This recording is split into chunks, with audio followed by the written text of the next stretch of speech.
How to rename database in MySQL in cPanel. So let's see this step by step. First, log into your cPanel using the login details provided by your hosting company.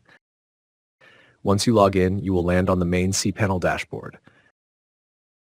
On the main dashboard, scroll down and click on the MySQL Databases option. Now you will enter the Databases page. Under Current Databases, you will find all the databases.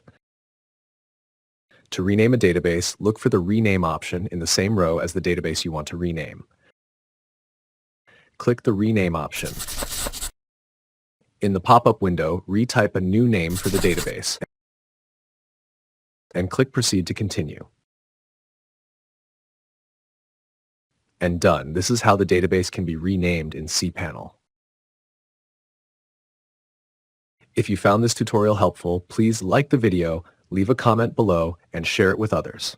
And don't forget to subscribe to the channel.